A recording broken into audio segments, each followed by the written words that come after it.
About 7 years ago, I was on a bus. I was actually going to pick up my son. And no, I picked him up from his mum. And there was a load of traffic. It's December, it's freezing cold, it's raining. We're backed up in traffic in Willesden on Chamberlain Road. And it comes up on the radio, there's been an accident and there's a diversion. So now the bus has to go down a residential side road.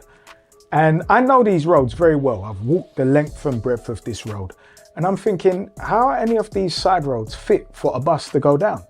So as the bus is turning, there's parked cars on both sides. This is a residential road and it's evening. It must be about 8 o'clock. So people are home.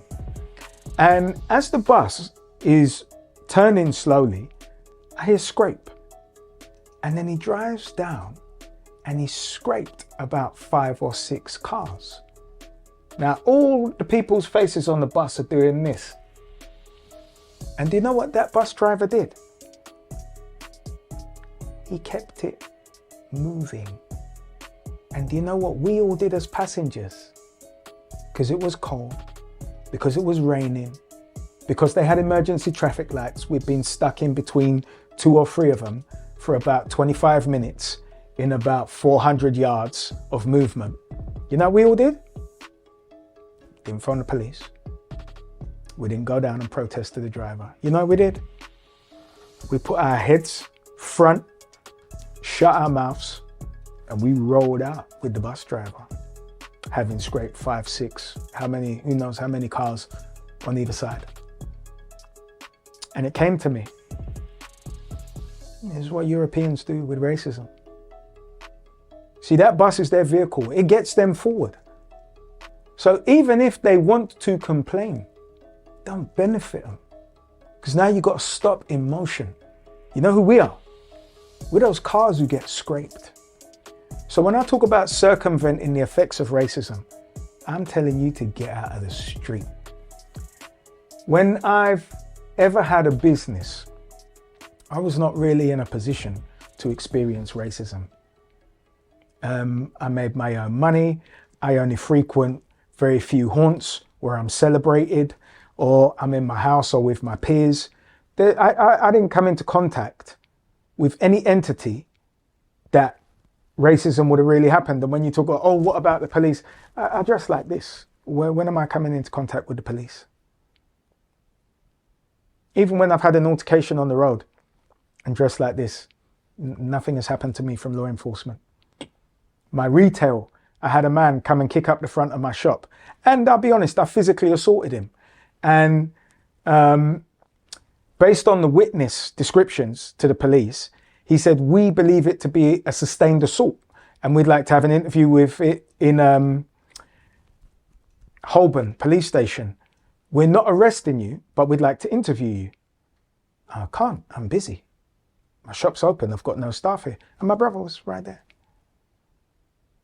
So I've taken myself out of, largely, to my mind, receiving the effects of racism. But where did it touch me? My son, in school. So in state primary school at 7 years old, from teacher bullying, I still had to go down to the school and advocate for my son. See, there is very little way around it in society until you pull yourself out of the street. So after going down to the school so many times, do you know what I did?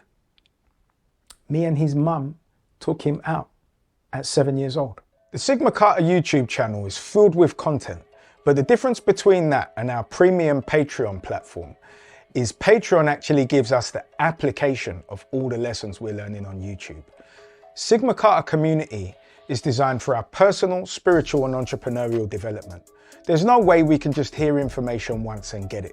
So what we've done is we've broken it down into sections, lesson plans, seminars and courses so that we can actually adopt into our lives what we didn't with 48 Laws of Power, even though we know all of the lines that sound impressive to our friends and we're still in exactly the same psychological place as when we first picked it up. Collaboration of state, corporation and media. So the state, corporation and media have completely colluded at the level of the World Economic Forum to deliver their new set of values. But you see that new set of values and beliefs, as you're going through cognitive dissonance, as you're fighting this, and there's a spiritual shift, two things are happening. Being completely distracted from the spiritual shift that we're supposed to lean into. And what we're actually doing is we're fighting, debating and discussing our traditional beliefs as opposed to these new set of values and beliefs that we're being given. And within